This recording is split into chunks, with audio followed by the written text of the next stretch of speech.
नमस्कार दोस्तों, स्वागत है आपका हमारे YouTube चैनल पर। आप सभी का दिन शुभ और मंगलमय हो। भगवान श्री हरि और माता लक्ष्मी की कृपा आप सभी पर सदैव बनी रहे। आज हम आपके साथ पौष मास कथा के अध्याय 28 को साझा करेंगे, जिसमें भगवान श्री कृष्ण की पूजा और व्रत का महत्व बताया गया है। पौष मास हिंदू कैलेंडर का 10वां महीना है और इस मास का विशेष महत्व है। इस दिन पूजा और व्रत करने से भगवान श्री कृष्ण की कृपा प्राप्त होती है और जीवन में सुख, समृद्धि और शांति आती है। तो चलिए जानते हैं पौष मास कथा अध्याय 28 के बारे में, जो भगवान श्री कृष्ण के व्रत और पूजा के लाभों को समझाता है। किसी समय की बात है, एक छोटे से गांव में कुछ भक्त भगवान श्री कृष्ण के प्रति अपने श्रद्धा भाव से पूजा कर रहे थे। उनका विश्वास था कि पौष मास के महीने में विशेष रूप से भगवान श्री कृष्ण की पूजा करने से जीवन में सुख समृद्धि आता है। वे भक्त यह मानते थे कि इस मास में भगवान श्री कृष्ण के पूजा से उनके समस्त पाप नष्ट होते हैं और पुण्य की प्राप्ति होती है। वह भक्त पूरी श्रद्धा और निष्ठा से पौष मास के पूरे महीने भगवान श्री कृष्ण का व्रत रखते थे। उनका व्रत बहुत ही सरल था। वे रोज सुबह स्नान करके श्री कृष्ण का स्मरण करते थे, भगवान की मूर्ति को शुद्ध करते थे और उनकी पूजा करते थे। साथ ही श्री कृष्ण के मंत्रों का जाप करते थे, जो उनके जीवन को शुद्ध और पवित्र बना देता था। उनकी इस श्रद्धा और व्रत से भगवान श्री कृष्ण बहुत प्रसन्न हुए और उन्हें आशीर्वाद दिया। कहते हैं कि इस मास में भगवान श्री कृष्ण के व्रत से न केवल समस्त पाप समाप्त होते हैं, बल्कि भगवान की कृपा से सभी मनोकामनाएं भी पूरी होती हैं। उन भक्तों को श्री कृष्ण के आशीर्वाद से बिन मांगे धन और सुख मिला और उनका जीवन आनंदित हो गया। अगर हम अपने जीवन में पूर्ण श्रद्धा और विश्वास से पूजा करते हैं तो भगवान की कृपा पर हमें हमेशा बनी रहती है। पौष मास का व्रत विशेष रूप से हमारे जीवन में सकारात्मक बदलाव लाता है, हमारे पापों को समाप्त करता है। अब हम लोग गणेश जी की स्तुति को सुनेंगे। गणेश जी का रूप अनिर्वचनीय है और जिनकी अनेक स्तुतियाँ की गई है, तथापि उन महत्तम पुरुष का स्तवन करने में मैं उद्धत हूँ, जिनसे संसार की उत्पत्ति, स्थिति और संहार आदि कार्य सदा होते रहते हैं। उन वेद वंदित भगवान श्री गणपति की स्तुति वाणी से कैसे संभव है, जिन्हें भगवान गणेश के भक्त गणेश कहते हैं, शिव विद्वान भक्त शिव कहते हैं, सूर्य के भक्त सूर्य कहते हैं, विष्णु के भक्त प्रथम पुरुष विष्णु कहते हैं, शक्ति की उपासना करने वाले जगत की उत्पत्ति का मूल पराशक्ति शिवा कहते हैं। मुझे ज्ञात नहीं है वे वस्तुतः क्या है। उन संपूर्ण कला युक्त पर ब्रह्म को मेरा नमस्कार है। इन श्री गणपति को ही योग के तत्व को जानने वाले ईश्वर कहते हैं। पूर्व मीमांसक संपूर्ण कर्म कहते हैं। वेदांती लोग पूर्ण परम ब्रह्म कहते हैं। सांख्यवादी सर्वगुणमयी अनादि प्रकृति कहते हैं। न्यायिक लोग संसार का कर्ता मानते हैं। बौद्ध लोग बुद्धि कहते हैं। उस परतर परमात्मा के वास्तविक रूप का ज्ञान बुद्धि गम्य नहीं है, क्योंकि यह बुद्धि के बाहर की बात है। जिसकी जैसी धारणा होती है उसे गणपति उसी रूप में प्राप्त होते हैं। उनके कृत्य महान है। वे स्वयं भी महत्तम तथा अणु से भी सूक्ष्मतम है। धुति, ज्योति, बिंदु, आकाश आदि सब उन्हीं के रूप हैं। वे ही सत और असत रूप से सर्वत्र विद्यमान है। श्री गणपति अनेक मुखों से युक्त है, अपार नेत्र, हाथ तथा चरणों वाले हैं। वे अनंत हृदय वाले हैं, विविध रूपों वाले हैं, विविध प्रकार के मुखों वाले हैं।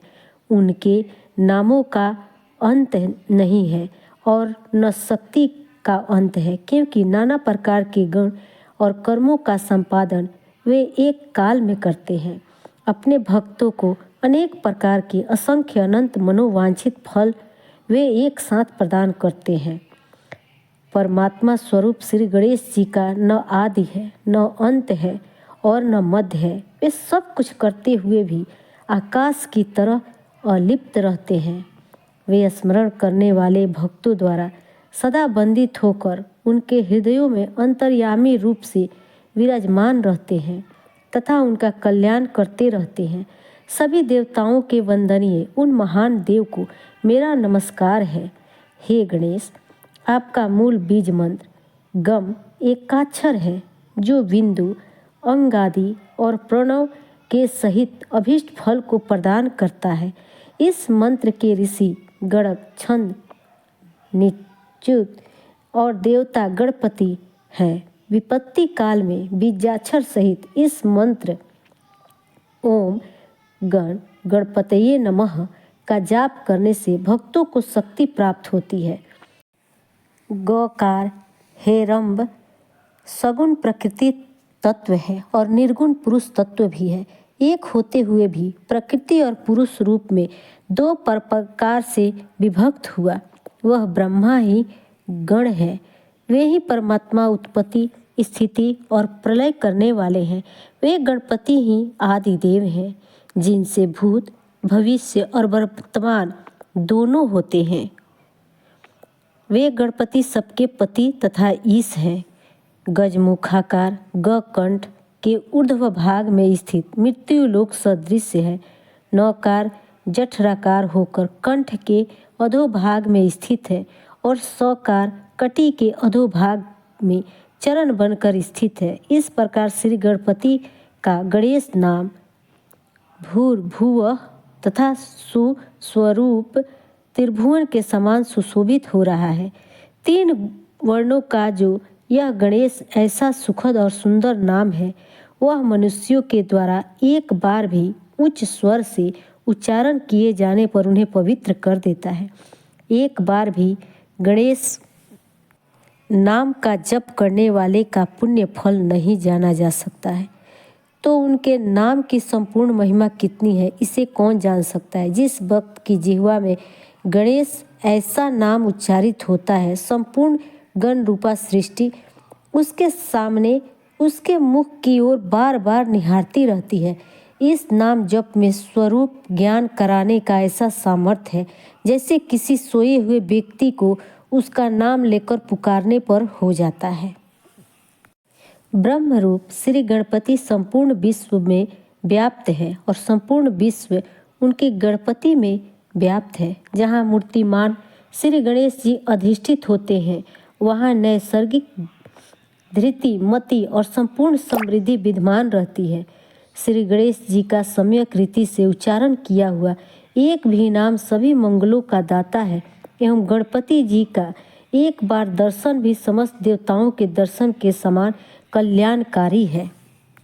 हृदय में गणेश का स्मरण करने पर अनेक कष्टों से संतप्त व्यक्ति भी क्षण भर में बादल के समान कलेश से मुक्त हो जाता है। इसी प्रकार दुर्गम वन प्रांत में, विद्यारंभ में, युद्ध आदि में, शत्रु भय में, देश देशांतर की यात्रा में, प्रवेश काल में, मृत्यु के समय में गणपति का नाम स्मरण करने से साधक भक्त शीघ्र ही गणेश जी के पाद पद्म की शरण प्राप्त कर लेता है।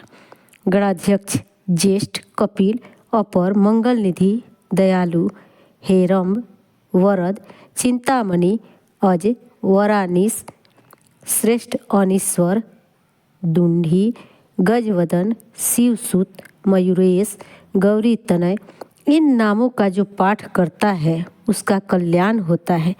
ये गणपति ही शिव, विष्णु, प्रकाश रूप सूर्य, चंद्रमा, ब्रह्मा, पृथ्वी, जल, अग्नि, वायु, आकाश, पर्वत, समुद्र, मंगल, शुक्र, गुरु, बुध, राहु तथा शनि आदि ग्रह, नक्षत्र, कुबेर, यम, वरुण आदि इन सभी रूपों में विराजमान है। गणेश जी का मुख अग्नि स्वरूप है। उनके दोनों चरण विष्णु स्वरूप है। उनकी जननेंद्रिय ब्रह्मा स्वरूप है। उनके दोनों नेत्र सूर्य एवं चंद्र स्वरूप है। उनका हृदय कामदेव स्वरूप है। उनके हाथ इंद्र स्वरूप है। कटी प्रदेश पृथ्वी स्वरूप और उदर कवच की भांति सुशोभित है। श्री गणेश का संपूर्ण विग्रह यज्ञ स्वरूप है। बहुमूल्य अलंकारों और तथा अरुण वर्ण के वस्त्रों से भूषित शरीर वाले, गजराज के समान मुख वाले और ज्ञानियों में सर्वश्रेष्ठ गणेश जी सिंहासन पर बैठे हुए हैं, सुशोभित हो रहे हैं। उनकी खिली मुस्कान में उदयकालीन सूर्य बिंब के समान कांति है। हाथों में चामर धारण किए भगवती सिद्धि उनके बाम भाग में और बुद्धि दाएं भाग में स्थित है। श्री गणेश जी को सभी ओर से घेर कर उनके सम्मुख श्रेष्ठ मुनिगण, सिद्धगण, देवतागण अंजलिबद्ध होकर नाना प्रकार की स्तुतियों से उनकी वंदना कर रहे हैं। इंद्र तथा ब्रह्मा आदि देवताओं, भक्त वृंदों, कीड़ा आमोद प्रमोद करने वाले विकट आदि गणों तथा अन्य सहचरों से ये गणेश जी सदा घिरे रहते हैं। वसित्व आदि 18 सिद्धियाँ समस्त दिशाओं में पद त्राण खंडन अंजन आदि से विभूषित होकर वेद ध्वनि करती हुई हाथों में उपहार सामग्री लेकर सदा पीठ की ओर रहकर निर्मेष बिना पलक झपकाए दृष्टि से गणेश जी की ओर उन्मुख होकर उनके समीप में सेवारत रहती हैं। चंद्रमा के समान मुख वाली रंभा आदि अप्सराएं कुतुक गंधर्वों के साथ जिन श्री गणेश जी के समक्ष उत्तम नृत्य संगीत प्रस्तुत कर रही थी, उनके विमल चरणों का दर्शन कर लेने पर उनका चित्त शांत हो गया और अनुपम स्थिति में विलीन होने के कारण उनके आनंद की सीमा न रही तथा उनके हस्त संचालन शिथिल हो गए। भगवान शंकर ने त्रिपुरासुर के नाश करते समय इन श्री गणेश का ध्यान किया था। पार्वती जी ने असुरों के संहार के समय तथा भगवान विष्णु ने असुर राज बलि पर विजय प्राप्त करने के समय इन गणाधीप का स्मरण किया था। ब्रह्मा ने सृष्टि के समय में तथा शेष जी ने पृथ्वी धारण करते समय गणेश जी का स्मरण किया था। कामदेव ने त्रिभुवन विजय के लिए तथा मनुष्यों ने सिद्धि एवं मुक्ति प्राप्ति हेतु श्री गणेश जी का स्मरण किया है। श्री गणेश जी देवालयों में देवता के रूप में, निजानंद भवन में महान और श्रीमान के रूप में तथा अकिंचनों के गृह में तापस रूप में, भगवान शंकर के द्वार पर द्वारपाल के रूप में, राजाओं के राजमहलों में राजा के रूप में और माता उमा की गोद में प्यार लेने के लिए शिशु के रूप में विराजते हैं, अर्थात वे सर्वव्यापी हैं। इन गजानन भगवान गणेश के प्रसन्न रहने पर त्रिलोकी के सभी देवता प्रसन्न होते हैं। जिस मनुष्य के ऊपर गणेश जी की कृपा नहीं होती, उसका संपूर्ण जन्म व्यर्थ हो जाता है तथा वह घोर अंधकार में भटकता रहता है। श्रेष्ठ भुशुंडी, भृंगु, गुरु, मंगल, मुद्रंग आदि अनेक प्रधान भक्त हुए, जो उनके जप, हवन, पूजन, सत्वन आदि में सदा संलग्न रहते थे। श्री गणनायक भक्त वत्सल हैं, यह बात सर्वत्र कही गई है। जहाँ भक्तों के द्वारा उनकी विशेष भक्ति होती है, वहाँ गणपति स्वयं विराजमान रहते हैं। यात्रा के समय बाहर मार्ग में यदि गणेश जी की मूर्ति मिट्टी की या धातु की अथवा शिला पर अंकित ही मिल जाए तो उनके दर्शन से गणपति ऐसा नाम लेने से अथवा स्मरण करने से दुष्कर्म करने वाला मंद भाग्य मनुष्य भी पाप से मुक्त होकर शुद्ध हो जाता है। यह आश्चर्य है। बाहर द्वार के ऊपर यदि गजानन गणेश जी की पाषाण की, काठ की या किसी भी प्रशस्त धातु की प्रतिमा कुशल कारीगरों से निर्मित कराकर लगाई जाए तो उस मूर्ति के प्रभाव से संपूर्ण भवन मंगलमय हो जाता है तथा उसे देखकर जगत में आनंद व्याप्त होता है। यह आश्चर्य है। प्रत्येक वर्ष शरद ऋतु में भाद्र मास के शुक्ल पक्ष की गणेश चतुर्थी को दुंडी सदृश मिट्टी से मूर्ति बनाकर मध्याह्न में पूजन अर्चन करने से सभी सदनों में महान उत्साह व्याप्त होता है। यह आश्चर्य है। प्रत्येक वर्ष शरद ऋतु में भाद्र मास के शुक्ल पक्ष की गणेश चतुर्थी को दुंडी सदृश मिट्टी की मूर्ति बनाकर मध्याह्न में पूजन अर्चना करने से सभी सदनों में महान उत्साह व्याप्त होता है और उस मूर्ति को देखकर मनुष्यों को आनंद प्राप्त होता है। यह आश्चर्य है। इस श्री गणपति महामहिम का एक भी श्लोक भी सत्वन में प्रयोग करने से श्री गणेश जी अच्छी प्रकार से पाठ किए गए संपूर्ण स्तोत्र के समान कैसे संस्तुत होते हैं। गणेश जी का एक नाम भी एक बार स्मरण करने से अनंत नामोच्चारण का फल प्राप्त हो जाता है। इसलिए इन श्री गणेश के सत्वन के समान अनेक कुछ नहीं है। हे गजानन, अपनी शक्ति और बुद्धि के अनुसार मैंने आपकी महिमा का वर्णन किया है। कृपा करके मुझे इसी जन्म में शीघ्र उस वैभव का दर्शन कराइए। आप कृपा के सागर हैं। आप भक्तों को सब कुछ दे देते हैं। मैं आपका दास हूँ और सदा आपका चिंतन करने वाला हूँ। इस मंगलमय स्तोत्र का नित्य पाठ करने से आत्मानंद प्राप्त होता है। यात्रा के समय पाठ करने से मार्ग शुभ हो जाता है। मैं गणेश जी के चरण कमल का चिंतन करता हुआ इस सत्वन के फल को सामने रखकर प्रणाम करता हूँ। जो भगवान श्री कृष्ण के इस महिम को दूसरों को सुनाएगा अथवा स्वयं इसका पाठ करेगा, उसके सभी दुख समाप्त हो जाएंगे और वह शीघ्र ही पुत्र, स्त्री, विद्या, संपत्ति, गृह और मोक्ष को प्राप्त करेगा। आइए अब हम लोग भगवान श्री कृष्ण का अवतार मनुष्यों की रक्षा के लिए, ऐश्वर्य के लिए होता है, इस बारे में हम लोग सुनेंगे। सर्वप्रथम उस मंगल रूप परमात्मा को नमस्कार है कि जो अपने उपादान और निर्मित कारणों से इस संसार का पालन, पोषण और संहार करता है। वह अंतर्यामी स्वयं ही प्रकाशमान और विद्याओं का केंद्र स्थान तथा ज्ञान रूप ब्रह्मा आदि को भी ज्ञान देने वाला, अपने तेज से जल और मिट्टी में भी प्रकाश देकर अपनी माया से समस्त प्रपंचों का नाश करने वाला है। जिस ईश्वर की सत्यता से असत्य भी सत्य, रज और तम की सृष्टि सत्य सी प्रतीत होती है, जो वेदों के ज्ञान को उत्पन्न करने वाला और जिसकी सत्यता से यह मृग तृष्णा के समान मिथ्या संसार भी सत्य भाषित होता है, उस सत्य रूप परमात्मा को हम अपने शिष्यों सहित प्रणाम और ध्यान करते हैं। के पश्चात श्रोताओं को इस शास्त्र की श्रेष्ठता बतलाई जाती है। यह भगवान शास्त्र सब शास्त्रों से उत्तम और संसारी पुरुषों का परम कल्याण करने वाला है। इसमें अधोपान परमार्थ वस्तु का ही विवेचन किया गया है, जो ईर्ष्या रहित पुरुषों के जानने योग्य है। जो महर्षि वेद व्यास के बनाए हुए इस भागवत शास्त्र को सुनता, उसके हृदय में उसी क्षण ईश्वर आ बसते हैं। यह वेद रूप कल्प वृक्ष का फल मुनि रूप तोते के मुख से गिरा हुआ अमृत युक्त है कि जिसका रसास्वादन करने से घोरतम पापी भी मोक्ष को पा जाता है। इस कारण जब तक मोक्ष न होवे तब तक इस भागवत शास्त्र के रसमय फल को अवश्य ही चखते रहना चाहिए। एक समय परम पवित्र विष्णु क्षेत्र नैमिषारण्य में शौनक आदि ऋषियों ने स्वर्ग प्राप्ति के लिए हजारों वर्ष तक यज्ञ करने का अनुष्ठान किया। बड़े समारोह से यज्ञ होने लगा। तब एक दिन प्रातःकाल हवन करके वे मुनि लोग प्रेम युक्त हो अपने अपने आसनों पर बैठे हुए श्री सूत जी से बोले, हे भगवान, आप सर्व शास्त्रवेता और परम ज्ञानी हैं, सो आप यह बतलाइए कि मनुष्यों के लिए सबसे उत्तम कल्याणकारी यत्न क्या है।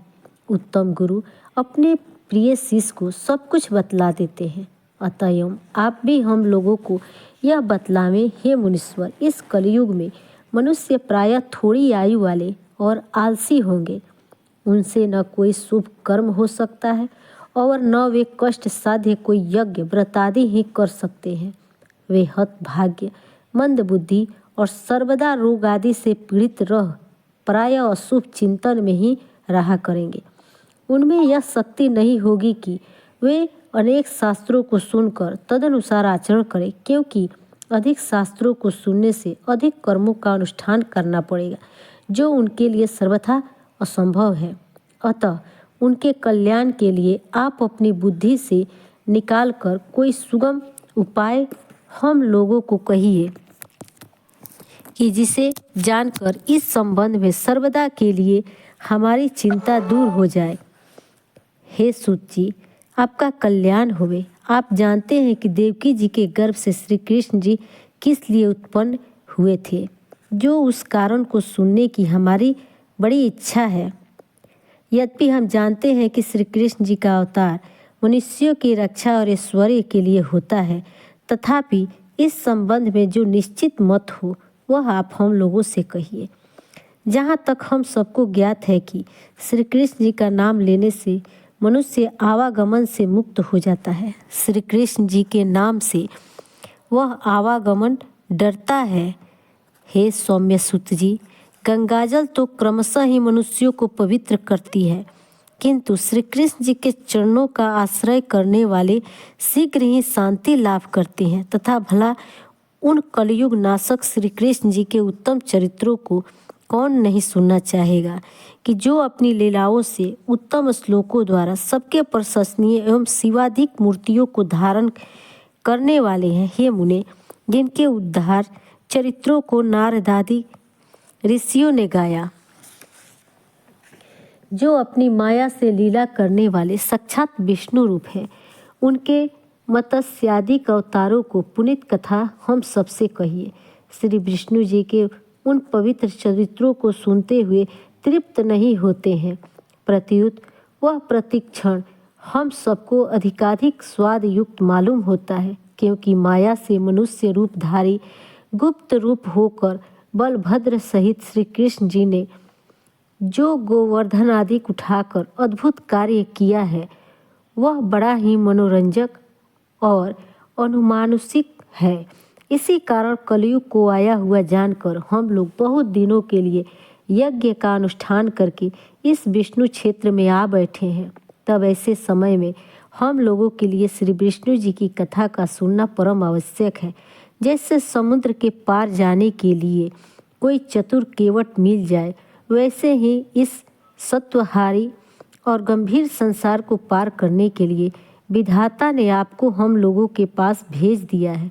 अतः आप हमें यह बतलाइए कि धर्म के रक्षा करने के वाले योगेश्वर श्री कृष्ण चंद्र जी के अपने स्वरूप में प्राप्त होने पर इस समय धर्म किसकी शरण में गया है? श्री कृष्ण जी के संबंध में किया हुआ यह प्रश्न चित्त को प्रसन्न करने वाला और विष्णु भगवान में भक्ति उत्पन्न करने वाला है।